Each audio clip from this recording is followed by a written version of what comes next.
Hello friends, समृद्धि ice के official YouTube channel पर आपका स्वागत है। जैसा कि हमने आपसे अपने पहले वीडियो में वादा किया था कि जल्दी ही आपको हमारे करंट अफेयर्स की क्लास देखने को मिलेगी, तो अभी हम जिस क्लास को अटेंड करने वाले हैं इसमें हम 26 जून की करंट अफेयर्स को कवर करेंगे। ये जो कॉन्सेप्ट होगा करंट अफेयर्स कवर करने का, इसको हम MCQ फॉर्मेट में कवर करने वाले हैं। जो क्वेश्चंस हम कवर करेंगे उसकी जो हार्ड कॉपी है वो मेरे पास रहेगी और आपको यहाँ पर क्वेश्चन हिंदी और इंग्लिश में फ्लैश होते हुए दिखाई देगा, तो आप लोग वहाँ से पढ़ सकते हैं या फिर जो मैं बोलूँगा वो आप सुन सकते हैं। इसी के साथ उसके 4 ऑप्शन होंगे, उनमें से जो भी उसका आंसर सही होगा उसको हम एक्सप्लेन करेंगे फुल डिटेल के साथ में। इसकी जो PDF होगी वो हिंदी और इंग्लिश में आपको हमारे टेलीग्राम ग्रुप पर मिल जाएगी, जिसकी लिंक आप डिस्क्रिप्शन बॉक्स से देख सकते हैं। वहाँ से आप टेलीग्राम ज्वाइन करें और PDF को वहाँ से डाउनलोड करें। इसी के साथ में जो हमने अभी बताया आपको कि जितनी भी PDF हमारी आएंगी वो सभी आपको टेलीग्राम पर मिल जाएंगी। टेलीग्राम से आप उन्हें डाउनलोड कर सकते हैं, चाहे वो बुक्स हों, स्टैंडर्ड PDF हों या फिर MCQ टेस्ट सीरीज हों, इन सबको आप टेलीग्राम पर डाउनलोड कर सकते हैं। इसी के साथ लास्ट में हम पॉलिटी से रिलेटेड अपनी जो रेगुलर क्लासेस हैं उनके बारे में बात करेंगे। अभी हम शुरू करते हैं अपने करंट अफेयर्स के लेक्चर को।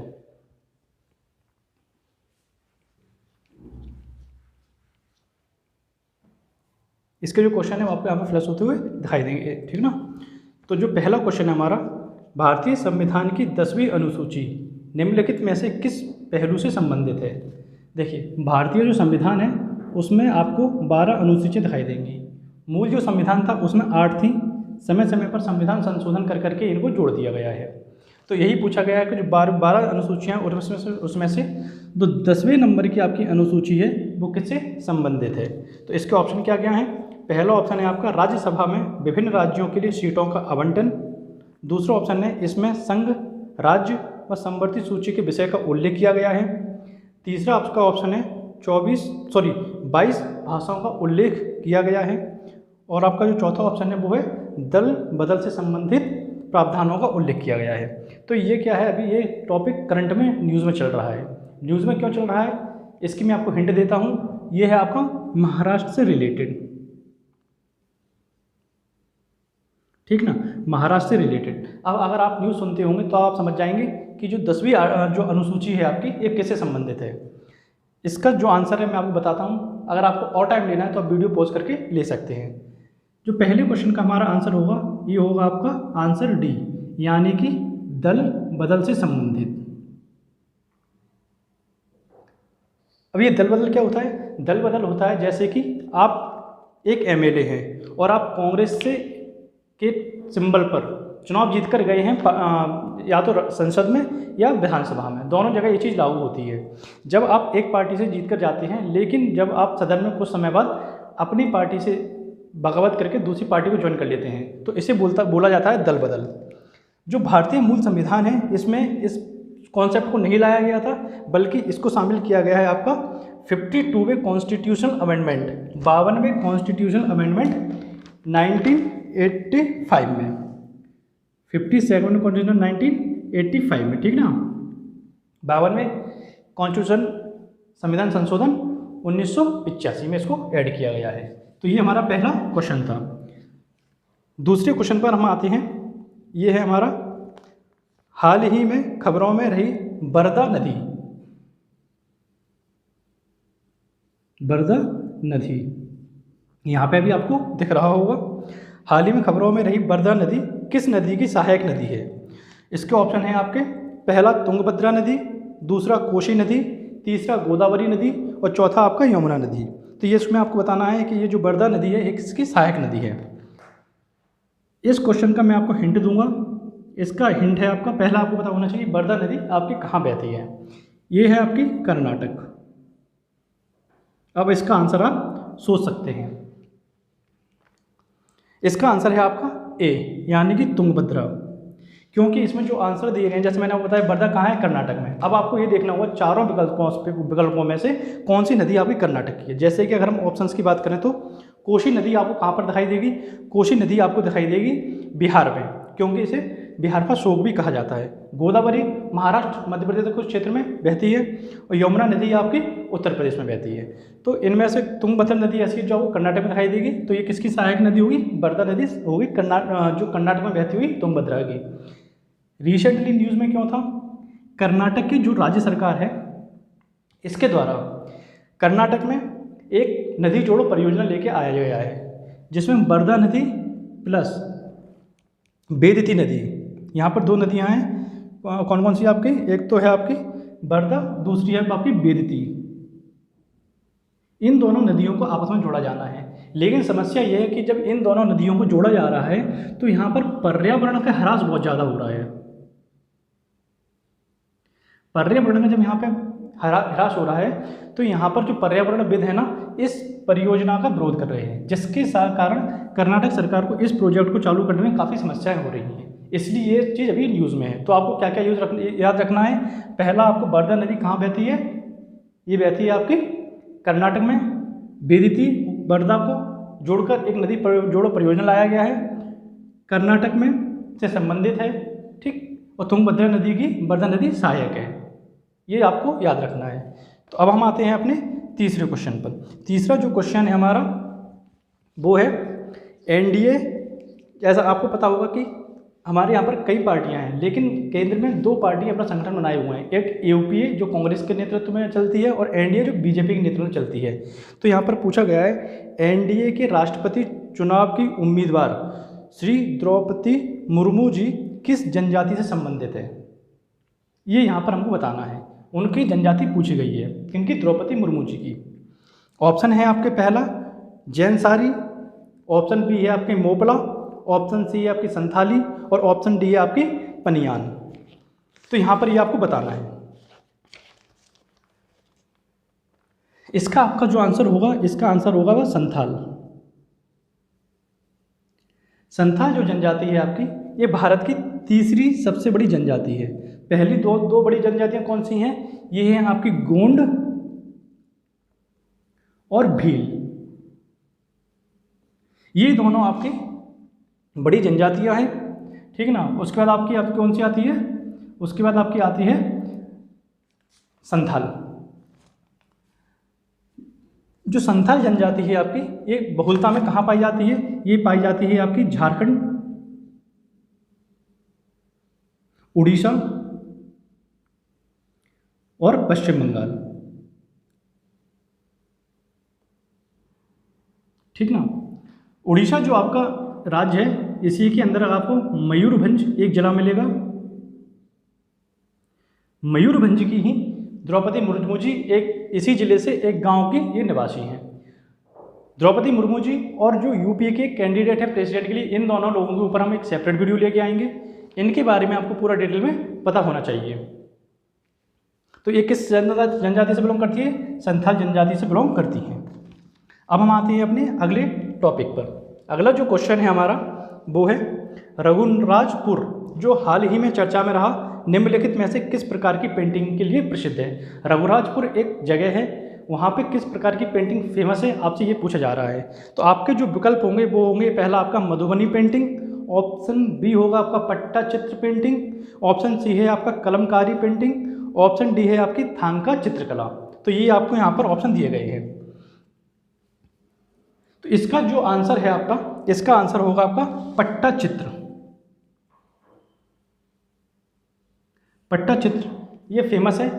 ये जो पट्टा चित्र है ये आपको कहाँ पर दिखाई देगा? ये आपको उड़ीसा और पश्चिम बंगाल के क्षेत्र में अधिकतर दिखाई देगा। ये जो पेंटिंग है ये मुख्यतः हिंदू धर्म की पौराणिक कथाओं से संबंधित है, जिसमें भगवान जगन्नाथ और वैष्णव संप्रदाय को प्राथमिकता दी जाती है। इसके कुछ पेंटिंग्स आपको यहाँ पर फोटो में भी दिखाई देगी। यहीं पर आप देखेंगे कि चर्चा में क्यों था। उड़ीसा के जो वर्तमान मुख्यमंत्री हैं नवीन पटनायक जी, इन्होंने अभी हाल ही में पोप फ्रांसीसी जो वेटिकन सिटी में निवास करते हैं वहाँ का इन्होंने ट्रिप किया। तो पोप फ्रांसीसी को इन्होंने पट्टा चित्र पेंटिंग को गिफ्ट में दिया है। तो ये क्वेश्चन काफ़ी इंपॉर्टेंट हो जाता है कि ये किसके द्वारा दिया गया है और किसको दिया गया है। ये नवीन पटनायक जी के द्वारा दिया गया है और जो पोप फ्रांसिस हैं उनको दिया गया है। ठीक, कहाँ पर? वेटिकन सिटी में। किससे संबंधित है? ये हिंदू पौराणिक कथाओं से संबंधित है। ठीक, इतना आपको समझना चाहिए। अगली जो पेंटिंग है, तो इसमें एक पेंटिंग और दी गई मधुबनी। ये कुछ साल पहले यूपीएससी में पूछा गया था, 3 या 4 साल हुए हैं अभी। काफ़ी इंपॉर्टेंट पेंटिंग ये भी है, ये बिहार से रिलेटेड है। तो इसको हम जल्दी ही अपने एक अलग वीडियो में सभी तरह की पेंटिंग्स को कवर करेंगे। अब हम आते हैं अपने अगले क्वेश्चन पर। अगला जो क्वेश्चन है हमारा 5वें नंबर का, इसमें कहा गया है केंद्रीय संचार ब्यूरो को पहले डैश है यहाँ पर के रूप में जाना जाता था। आपको नाम बताना है किस रूप को में किसके रूप नाम किस नाम से जाना जाता था, कैसे केंद्रीय संचार ब्यूरो को। ऑप्शन है आपके ए आउटरीच और संचार ब्यूरो, ऑप्शन बी संचार ब्यूरो, ऑप्शन सी भारत संचार bureau, option D tele communication bureau. इसमें आपको बताना है। तो पहले तो ये जो केंद्रीय संचार ब्यूरो है आपके किस मंत्रालय के अंतर्गत आता है? ये आता है आपका सूचना और प्रसारण मंत्रालय के अंतर्गत। अब हम आते हैं इसके नाम पर। इसका जो पहले नाम था, इसका नाम था आपका आउटरीच और संचार ब्यूरो। अब हम आते हैं अपने अगले क्वेश्चन पर। अगला जो क्वेश्चन है हमारा वो पूछा गया है वाणिज्य भवन का उद्घाटन, ठीक ना, वाणिज्य भवन का उद्घाटन व निर्यात पोर्टल का शुभारंभ किसके द्वारा किया गया है? ऑप्शन ए है आपका राजनाथ सिंह, ऑप्शन बी है आपका नरेंद्र मोदी, ऑप्शन सी है आपका अमित शाह, ऑप्शन डी है आपका पीयूष गोयल। तो राजनाथ सिंह आपके कौन? डिफेंस मिनिस्टर हैं। नरेंद्र मोदी जी पीएम हैं। अमित शाह आपके कौन हैं? अमित शाह जी आपके गृह मंत्री हैं। पीयूष गोयल जी के बारे में हम अगले क्वेश्चन में डिटेल में चर्चा करेंगे। तो यहाँ पर आपका जो आंसर है वो नरेंद्र मोदी होगा। ये जो पोर्टल है, ये बिजनेस जो एक्सपोर्ट है इंडिया के, उनको बढ़ाने के लिए इसका शुभारंभ किया गया है। जैसे कि निर्यात पोर्टल है तो आप समझ गए होंगे इसका किसके लिए उपयोग होगा? एक्सपोर्ट को बढ़ाने के लिए। और इसका शुभारंभ कब किया गया? इसका शुभारंभ प्रधानमंत्री मोदी जी के द्वारा 23 जून को किया गया है। तो दोनों ही आपके लिए इंपॉर्टेंट है, किसने किया और कब किया? 23 जून को पीएम मोदी जी ने। अब हम आते हैं अपने अगले क्वेश्चन पर। अगला जो हमारा क्वेश्चन है उसमें आपसे पूछा गया है विश्व बैंक ने भारत में 3 परियोजनाओं के लिए 562 मिलियन डॉलर, ठीक ना, 562 मिलियन डॉलर के वित्त पोषण को मंजूरी दी है। ये किस बैंक के द्वारा दिया गया है? तो इसमें ऑप्शन है आपके एशियाई विकास बैंक, ऑप्शन बी है आपका यूरोपीय सेंट्रल बैंक, ऑप्शन सी है आपका विश्व बैंक और ऑप्शन डी है उपरोक्त में से कोई नहीं। यहाँ पर आपको बताना है ये कौन सी बैंक के द्वारा भारत को 3 परियोजनाओं के लिए 562 मिलियन डॉलर का, अमेरिकी डॉलर का ऋण या फिर जो आपको वित्त पोषण दिया गया है। ये कार्य किया गया है आपका वर्ल्ड बैंक के द्वारा। ये जो 3 परियोजनाएं हैं आपकी, इसमें से एक परियोजना गुजरात से संबंधित है और 2 परियोजना आपकी तमिलनाडु से संबंधित है। गुजरात में शिक्षा की सुधार के लिए इस फंड का प्रयोग किया जाएगा और इसके आधे हिस्से का प्रयोग कहाँ किया जाएगा? तमिलनाडु में। तमिलनाडु में सामाजिक सुरक्षा के लिए इसका प्रयोग किया जाएगा। और तीसरी जो परियोजना है उसमें आप देखेंगे महामारी के समय मत्स्य उद्योग को जो नष्ट हुए हैं तमिलनाडु में, उनको फिर से पुनर्वास करने के लिए इसका प्रयोग किया जाएगा। अगर हम विश्व बैंक की बात करें तो इसके अभी अध्यक्ष कौन है? David Malpass. और इसका मुख्यालय कहाँ पर है? वॉशिंगटन डीसी, जो कि अमेरिका की राजधानी है। अब हम आते हैं अपने अगले क्वेश्चन पर। Economic intelligence unit, economic intelligence unit के द्वारा, ये एक संस्था है, कौन सी? Economic intelligence unit. इसके द्वारा एक रिपोर्ट जारी की जाती है ग्लोबल लेबिलिटी इंडेक्स 2022 के अनुसार किस शहर को दुनिया में सबसे अधिक रहने योग्य शहर माना गया है? इसमें आपसे पूछा गया किस शहर को दुनिया में सबसे रहने योग्य शहर माना गया है। ऑप्शन कौन कौन से हैं? ऑप्शन ए है आपके वियना, ऑप्शन बी है आपका सिडनी, ऑप्शन सी है आपका कैनबरा, ऑप्शन डी है आपका वेलेटा। इसमें से आपको बताना है कौन सा शहर है ऐसा जिसे सबसे रहने योग्य 2022 में माना गया है। तो जो इकोनॉमिक इंटेलिजेंस यूनिट है, इसकी जो रिपोर्ट प्रकाशित होती है, इसके द्वारा वियना को सबसे अधिक रहने योग्य शहर माना गया है। वियना कहाँ है? वियना के आपके ऑस्ट्रिया की राजधानी है। मैंने ऑस्ट्रिया बोला है, आप मैप में जब देखेंगे तो यहाँ पर नीचे की तरफ आपको ऑस्ट्रेलिया दिखाई देगा, यूरोप में जर्मनी के पास में आपको ऑस्ट्रिया दिखाई देगा, ठीक। तो हम यहाँ की बात कर रहे हैं यूरोप की। तो जो ऑस्ट्रिया है इसको यहाँ पर सबसे रहने योग्य शहर माना गया है। इससे पहले स्थान कौन था? ये था आपका न्यूजीलैंड का ऑकलैंड शहर। अब ऑस्ट्रिया की अगर हम विशेष बात करें तो ये वियना की अगर हम बात करें तो ये ऑस्ट्रिया की राजधानी है। यहाँ की जो मुद्रा है कौन सी, यूरो है, क्योंकि यूरोप का शहर है, उस देश है, काफ़ी देशों में यहाँ पर 27 ऐसे देश हैं जहाँ पर यूरो चलता है। राष्ट्रपति जो है वो अलेक्जेंडर वान डेर बेलेनो है। तो ये आपको यहाँ पर देखना पड़ेगा। अब हम आते हैं अपने अगले क्वेश्चन पर। अगला जो क्वेश्चन है हमारा वो है मैंगो फेस्टिवल से संबंधित। केंद्रीय वाणिज्य और उद्योग मंत्री पीयूष गोयल ने किस देश में मैंगो फेस्टिवल का उद्घाटन किया? तो पीयूष गोयल कौन से मंत्रालय के मंत्री हैं? ये हैं केंद्रीय वाणिज्य और उद्योग मंत्री। इन्होंने किस फेस्टिवल को शुभारंभ किया? इन्होंने मैंगो फेस्टिवल का उद्घाटन किया। कहाँ पर? ऑप्शन है आपके Belgium, B Germany, C France, D Spain. कहाँ पर इनके द्वारा मैंगो फेस्टिवल का उद्घाटन किया गया? ये किया गया आपका बेल्जियम में। बेल्जियम जो है इसे आप कहाँ देखेंगे? इसे आप यूरोप में देखेंगे, पहली चीज़। दूसरी चीज़, जो फेस्टिवल है मैंगो फेस्टिवल, इसका उपयोग क्यों किया गया? देखिए, आम के उत्पादन भारत सरप्लस स्टेट है, मतलब जितना उपभोग है उससे ज़्यादा ये प्रोडक्शन करता है। तो अपने एक्सपोर्ट को बढ़ाने के लिए, यूरोपियन कंट्रीज में इसको एक्सेस दिलाने के लिए ऐसे प्रोग्रामों का आयोजन किया जाता है। तो इसीलिए बेल्जियम जो है यहाँ पर इसका आयोजन किया गया है, जिससे वहाँ के लोग भारत के आम से परिचित हों और ये लोग भारत के आम को यूज़ में लाएं और भारत के इससे एक्सपोर्ट बढ़े। अगर हम बेल्जियम की बात करें तो बेल्जियम यूरोपियन कंट्री है। इसकी जो कैपिटल है वो ब्रसेल्स है, मुद्रा इसकी यूरो है और प्रधानमंत्री इसके अलेक्जेंडर डी हू है। अब हम बात करते हैं अपने अगले क्वेश्चन की। कौन सा अंतर्राष्ट्रीय हवाई अड्डा पूरी तरह से जल और सौर ऊर्जा से चलने वाले देश का पहला हवाई अड्डा बन गया है? ऑप्शन है आपके कोचीन अंतर्राष्ट्रीय हवाई अड्डा, ऑप्शन बी है आपका चेन्नई अंतर्राष्ट्रीय हवाई अड्डा, ऑप्शन सी है आपका इंदिरा गांधी अंतर्राष्ट्रीय हवाई अड्डा, ऑप्शन डी है आपका राजीव गांधी अंतर्राष्ट्रीय हवाई अड्डा। तो इन चारों में से आपको बताना है भारत का कौन सा पहला ऐसा अंतर्राष्ट्रीय एयरपोर्ट बन गया है जो पूर्णतः जल और सौर ऊर्जा से संचालित होगा। तो इसका आंसर जो होगा आपका, ये होगा आपका सी, इंदिरा गांधी अंतर्राष्ट्रीय हवाई अड्डा। ये आपको कहाँ मिलेगा? ये आपको मिलेगा दिल्ली, जो कैपिटल है इंडिया की, वहाँ पर। तो ये पहला ऐसा अंतर्राष्ट्रीय हवाई अड्डा है जो पूर्ण रूपेण किससे चलेगा? ये आपका चलेगा जल और सौर ऊर्जा पर, ठीक ना। अब हम आते हैं अपने अगले क्वेश्चन पर। अगला क्वेश्चन है विश्व की प्रमुख अर्थव्यवस्थाओं के प्रभावी समूह G20 की 2023 की मीटिंग का आयोजन भारत का कौन सा राज्य करेगा? अब आपको पता होगा कि G20 की जो समिट है 2023 में भारत मेजबानी करेगा इसकी। अब भारत के किस राज्य में इसकी मेजबानी की जाएगी, इसका डिसीजन ले लिया गया है। रिसेंटली आप देखेंगे इसके जो ऑप्शन है वो कौन कौन से हैं। ए ऑप्शन है उत्तराखंड, बी ऑप्शन है जम्मू कश्मीर, सी ऑप्शन है लद्दाख, डी ऑप्शन है राजस्थान। इनमें से आपको बताना है किस राज्य में 2023 में G20 की मीटिंग होगी।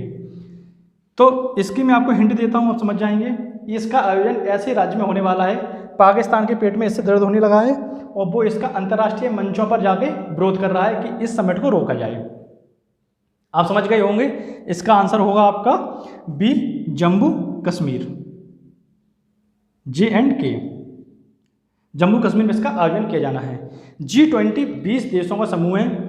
इसमें आप देखेंगे कौन कौन से देश आते हैं। Argentina, Australia, Brazil, Canada, China, France, Germany, India, Indonesia, Italy, Japan, Republic of Korea. जब हम रिपब्लिक ऑफ कोरिया की बात करते हैं तो कोरिया के नाम से 2 राज्य आते हैं, एक तो आपका नॉर्थ कोरिया, दूसरा साउथ कोरिया। लेकिन जब भी हम अंतर्राष्ट्रीय लेवल की बात करते हैं तो यहाँ पर आपको केवल साउथ कोरिया दिखाई देगा, नॉर्थ कोरिया ऐसी चीज़ों में पार्टिसिपेट नहीं करता है, ठीक ना। अगला आपका मैक्सिको, फिर रसिया, सऊदी अरेबिया, साउथ अफ्रीका, तुर्की, USA, UK यानी कि United kingdom, United states of America और फिर यूरोपियन यूनियन, जिसमें 27 देश हैं। ब्रिटेन इससे एग्जिट कर चुका है। तो ये बात है यहाँ पे 20 देशों की, ठीक। इनका समिट कहाँ पे होगी? 2023 में इंडिया में। इंडिया पहली बार इतनी बड़ी स्केल पर किसी समिट का आयोजन कर रहा है। अगला क्वेश्चन है राष्ट्रीय जांच एजेंसी यानी कि national investigation agency. National investigation agency के महानिदेशक के रूप में किसे नियुक्त किया गया है? आपके ऑप्शन है पहला PK Agarwal, option B Dinkar Gupta, option C Satish Golcha, option D SK Singhli. इसमें से आपको बताना है किस व्यक्ति को नेशनल इन्वेस्टिगेशन एजेंसी का महानिदेशक नियुक्त किया गया है।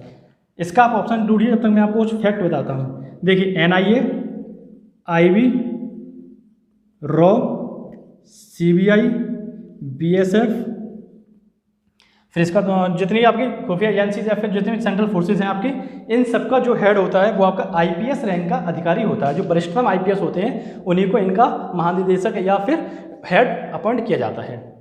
ये एक कमेटी होती है जिसको हेड करते हैं प्रधानमंत्री भारत के, उनकी ही अध्यक्षता में इस समिति के द्वारा इनकी अपॉइंटमेंट की जाती है। तो इसके लिए अभी किसको चुना गया है? इसके लिए चुना गया है दिनकर गुप्ता जी को।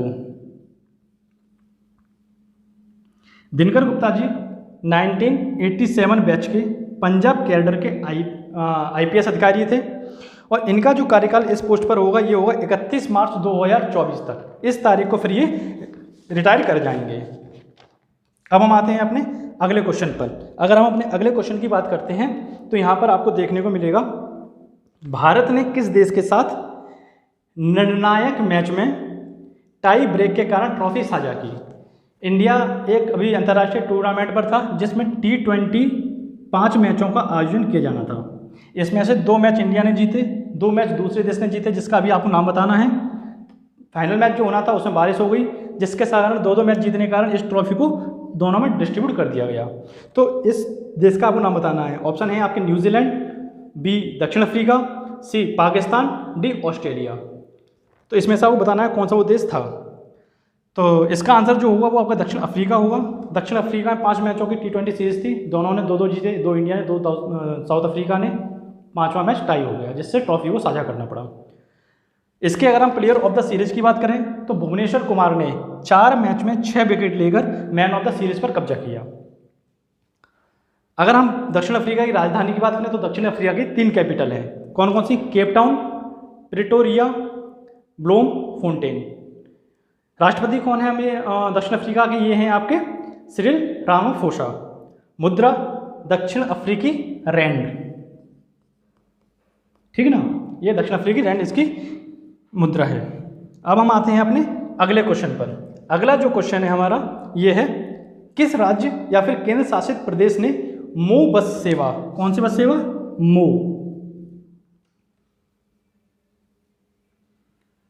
मो बस सेवा को शुरू किया, जिसे हाल ही में संयुक्त राष्ट्र के लोक सेवा पुरस्कार से मान्यता मिली। ऑप्शन है आपके तेलंगाना, ऑप्शन बी है आपका नई दिल्ली, ऑप्शन सी है आपका पश्चिम बंगाल, ऑप्शन डी है आपका उड़ीसा।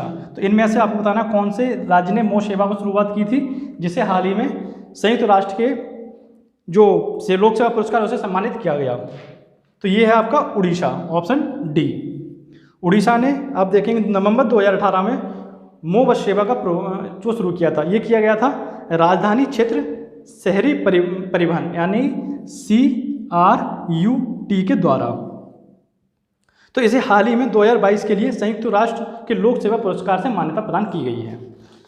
अब हम आते हैं अपने अगले क्वेश्चन पर। अगला जो क्वेश्चन है हमारा वो है, हाल ही में भारत में हाल ही में किस देश के साथ राष्ट्रमंडल राजनयिक अकादमी कार्यक्रम की घोषणा की? इसके ऑप्शन है आपके A Australia, B United kingdom, C Italy, D France. ये जो आपका किया गया है ये किसके साथ में किया गया है? ये किया गया है आपका ऑप्शन बी यानी कि यूनाइटेड किंगडम के साथ में। भारत और UK के मध्य राजनयिक अकादमी कार्यक्रम की घोषणा की गई। इसका उद्देश्य सभी राष्ट्रमंडल सदस्य देशों के राजनयिकों को वैश्विक स्तर पर प्रभाव वाली सभी उभरती हुई चुनौतियों से निपटने के लिए आवश्यक विशेषज्ञता और कौशल से लैस किया जाएगा। इसकी घोषणा 24-25 जून को पूर्वी अफ्रीका के रवांडा में आयोजित 26वीं राष्ट्रमंडल शासनाध्यक्षों की बैठक चोगम के दौरान की गई थी। तो चोगम का आयोजन कहाँ किया गया था? ये पूर्वी अफ्रीका की रवांडा शहर में। तो ये आपको याद रखना चाहिए। अगले क्वेश्चन पर अगर हम आते हैं तो अगले क्वेश्चन हमारा कौन सा है?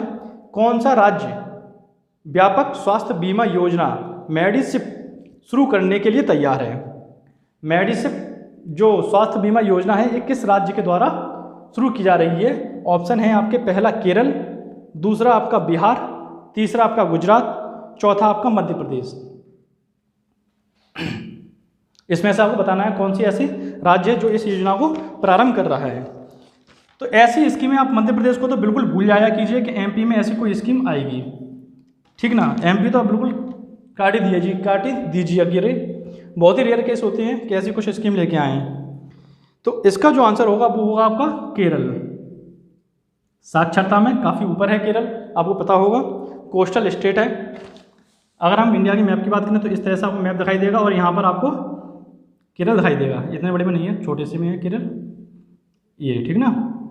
अगर हम इसकी वर्ल्ड लेवल पर बात करें ना, तो जैसा मैप आपको चिली का दिखाई देगा वैसा ही आपको केरल का भी दिखाई देगा। अब हम आते हैं अपने इसके आंसर पर। तो आंसर कौन सा था? केरल का। केरल के द्वारा मेडिसिप योजना को शुरू किया गया। इसका जो आयोजन है कब से शुरू हो जाएगा, होगा ये 1 जुलाई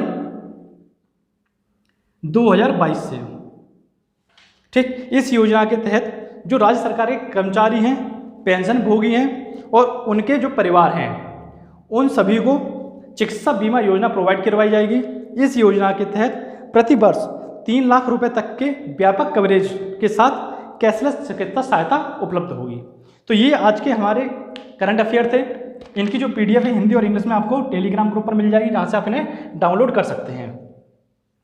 अगले जो वीडियो होंगे उसे हम, जो करंट अफेयर्स का लेक्चर होगा उसे हम जल्दी लेके आएंगे। तो उसमें हम 27 और 28 के करंट अफेयर्स को कवर करेंगे। इसमें हमने 25 और 26 के करंट अफेयर्स को कवर किया था। और जल्दी ही हम अपने पॉलिटी की क्लास करेंगे, जो मैंने आपको बताया था कि लास्ट टाइम पॉलिटी का अनाउंसमेंट करेंगे। तो पॉलिटी की क्लास आपकी बहुत ही जल्दी 1 या 2 दिन में शुरू हो जाएंगी। इनको हम यहाँ पर शुरू करेंगे और पॉलिटी को जो हम पढ़ेंगे वो NCERT प्लस स्टैंडर्ड बुक्स और बेयर एक्ट को लेकर साथ में चलेंगे। बहुत से लोगों को बेयर एक्ट नहीं पता होगा, तो बेयर एक्ट जो होता है वो आप देखेंगे तो संविधान की एक कॉपी होता है, उसमें सभी अनुच्छेद संशोधन डिटेल में दिए रहते हैं। तो उसको भी हम लेके चलेंगे यहाँ पर। सभी से आपकी पॉलिटी इतनी अच्छी होगी कि आपको और कहीं से कुछ करने की जरूरत नहीं पड़ेगी। टॉपिक बाय टॉपिक आपको प्रिंट आउट नोट्स दिए जाएंगे जो PDF फॉर्मेट में होंगे। आपको टेलीग्राम से आप ज्वाइन कर सकते हैं, वहाँ से आप डाउनलोड कर लीजिए। हिंदी इंग्लिश दोनों मिलेंगे। साथ ही इसके हर टॉपिक को खत्म करने के बाद हम उनके MCQ की प्रैक्टिस करेंगे और टेस्ट भी लेंगे। तो ये हमारा यहाँ पर लेक्चर था, इसको हम अभी यहीं पर समाप्त करते हैं। चैनल को लाइक करें, शेयर करें, सब्सक्राइब करना ना भूलें।